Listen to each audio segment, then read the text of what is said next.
What better universe to explore than Star Wars? Seriously. Everyone remembers from the movies these great planets and iconic locations. Well, in Star Wars, The Old Republic, you will get to go and visit these planets that we so dear and love, like Tatooine and Hoth, for example. One of the great things about our planets and locations is not only will you see planets that you're familiar with the Knights of the Old Republic, but also new planets that we develop that have never seen before in the expanded universe will be shown in our game. One way to get around to these planets is your personal ship. Think about it as your mobile home in space. Your personal ship, our ships dedicated to each class will have its own unique ship that they can use and explore the universe, which is pretty damn cool. Now, one of the good things about it is you can see this galaxy map, which you can get on your ship and allows you to travel to different planets. Not only that, it can get you into space combat, like you're seeing here. So great map that you can explore the universe with, you can get into combat battles, like you see here. Now, many of you think, well, these planets like Tatooine and Hoth are huge. How am I going to get around? Well, you may have known about the previous releases of vehicles that we've shown, but we're also going to show some brand new vehicles that we're going to show you. So for the higher level gameplay that we have. There you go.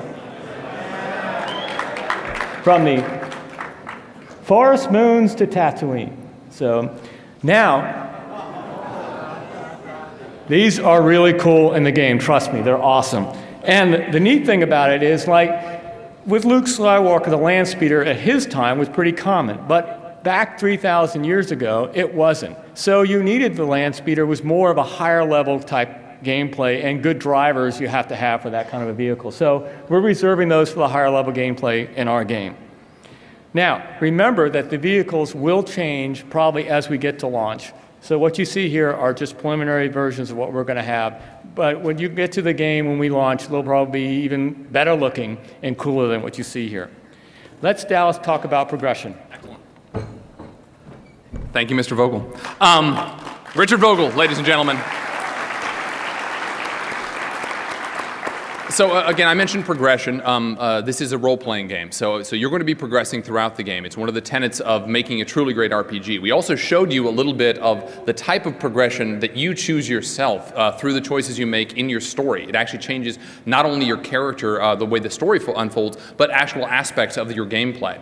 But on top of that, we also have hundreds of really amazing powers, abilities that you get, tremendous armor and weaponry upgrades, ridiculous, cool-looking stuff. So if you want to take a look at some of the visuals of what you might look like in the game as you progress. We're showing a few of them up here, but if you want to really see the full depth of it, make sure you go to the website, StarWarsTheOldRepublic.com. We've been releasing progression videos every few weeks, and we've shown many of the classes and what they can look like at the lower levels, what they look like at the highest levels. So if you really want to know how to look awesome, how to impress your friends, check it out on the website. But last but not least, we want to talk a little bit about combat. Now, we've certainly talked a little bit about this in the past. We've said, in Star Wars: The Old Republic, we want to make sure that combat is evocative of the movies, that it is fast-paced, action-packed. It really feels visceral and smooth. On top of that, though, we've added something that is very much a BioWare tenet. We've added companion characters. And James Olin is going to talk to you a little bit about companion characters generally, as well as companions in combat. Mr. Olin. All right, thanks, Dallas. Oh. Thanks, Dallas. So companion characters have been an integral part of BioWare role-playing games for more than 15 years.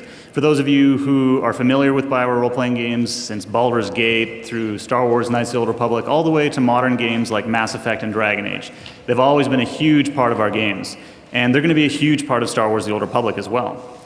In fact, if you think about it, companion characters are kind of huge to the Star Wars movies. Han Solo has Chewbacca, and Luke Skywalker has R2-D2. So being such an important part of our game, such an important feature, we're always looking at ways to polish, improve, and make changes to companion characters as our game develops. So most of these changes come from feedback that we receive from players, fans, such as yourself, that are currently playing our game, lucky enough to right now. Although do not violate your NDA right now. You can't tell people you're playing yet.